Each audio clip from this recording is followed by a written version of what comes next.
Folks, I'm going to try something, and if it doesn't work out just right, it's not hard to replace the rubber latex.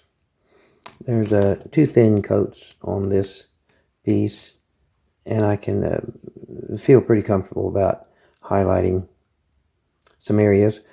I've looked at this really, really well. I've been studying it for a few days intensely. The art flows around it. So for any highlight, if I was to draw out an image that's on this side, it would actually kind of take away from the image that it flows into. So what I'm going to try to do is just highlight some areas to show that particular image, and then move to another one. And hopefully this way I'll be able to turn the stone and showing how one image flows into another and another and another. Okay, I'll pause for just a minute and get my felt pen. This large stone has artwork that flows all around it, and it's sort of connected. I'm going to start by outlining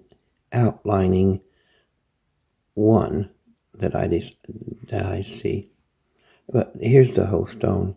There's another stone behind it to make it stand up this way right now.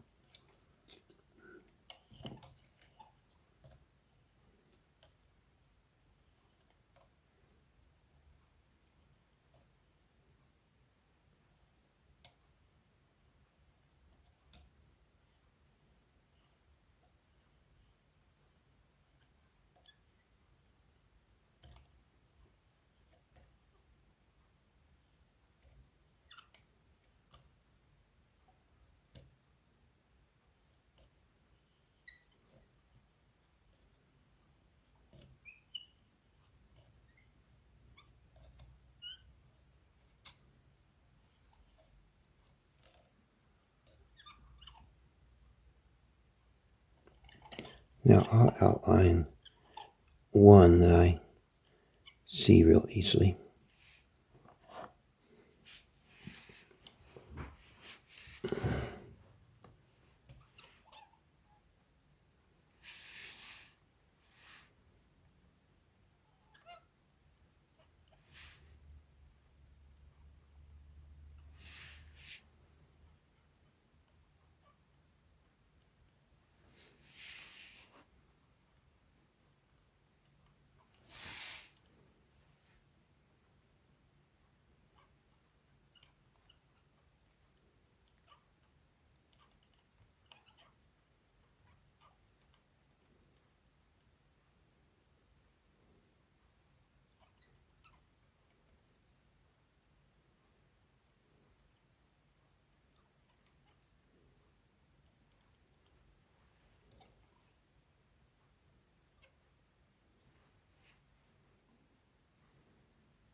Now I see a horse right there.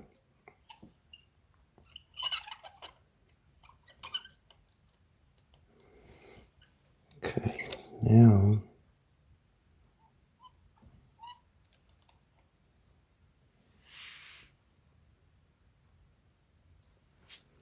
this is the beak of a bird.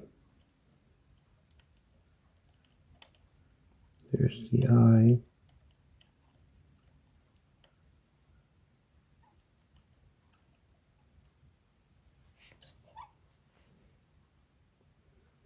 One wing goes this way, comes out here, and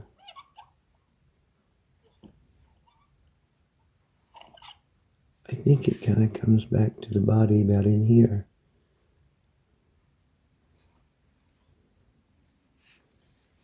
Or it maybe go right across through here. Possibly right here. Not sure. This side, the wing goes from right here up through there.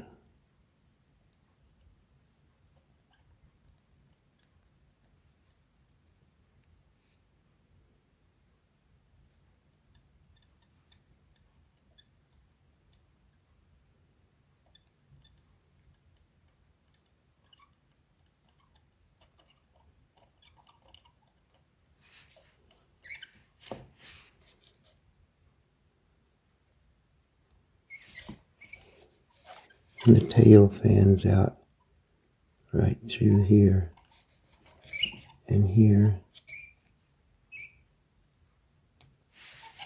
So that's a bird. Whoa. Let me readjust stuff. But this is one that I thought was really cute. This is the eye of a horse.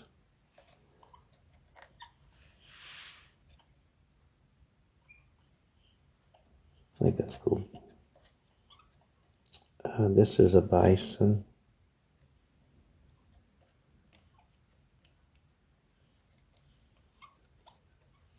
This black color that flows back through this, that follows that definite line, is the one wing of this owl.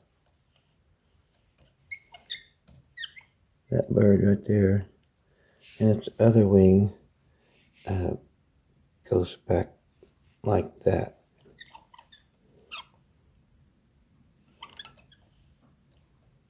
And that is, it's like a skinny elephant, sort of.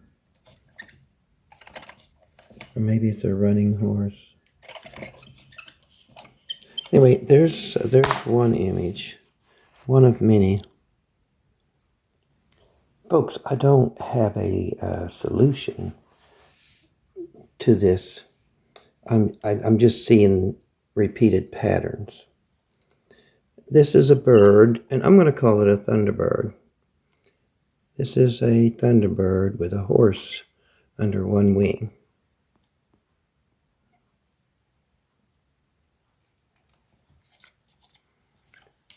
This is a thunderbird with a horse under one of its wings.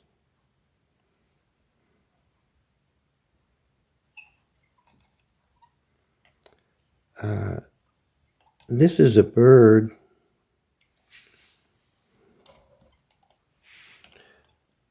a thunderbird, and it sort of has a horse under its wing.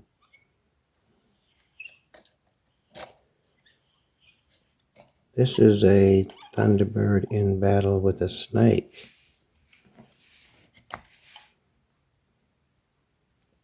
And sort of under its wing is a horse.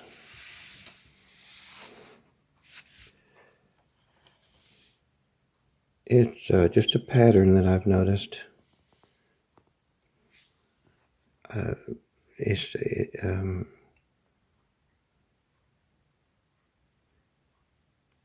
Folks, I've been watching some videos that showed tanning, cleaning the rawhide, and the whole process, and it's quite complicated and really pretty cool. And the difference in the thicknesses of leather of working with, say, a bison or a squirrel. Anyway, the difference in the work that is required to go into it. I was mostly interested in what tools they were using. And they were using metal tools, but I feel like this right here could have been, did the same thing.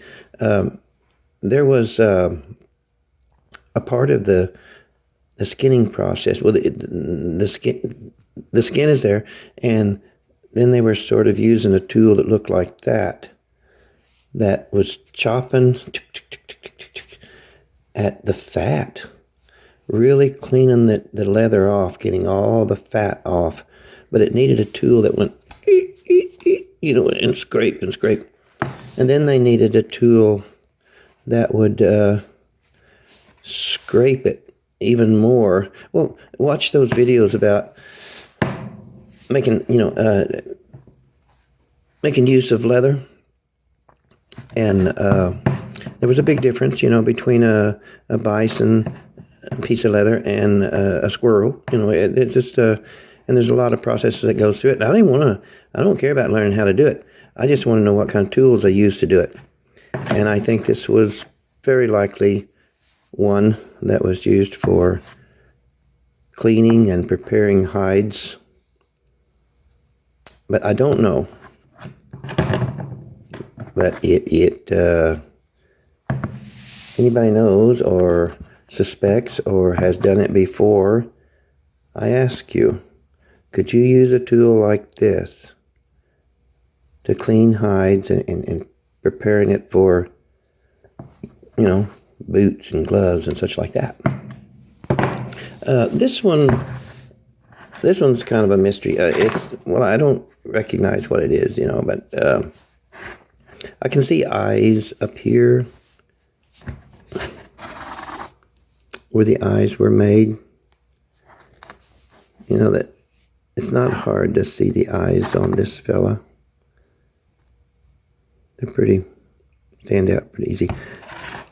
But that's a fish right here.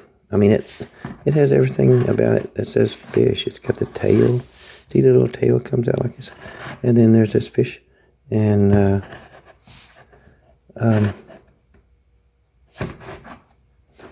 we'll get back to this one later. Mostly, I just wanted to give a reason why there would be a human face carved on the side of this tool. Or was I just experiencing pareidolia? But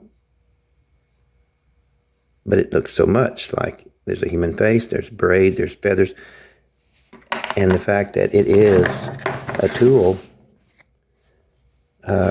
reinforces my idea that is a human face that I'm looking at.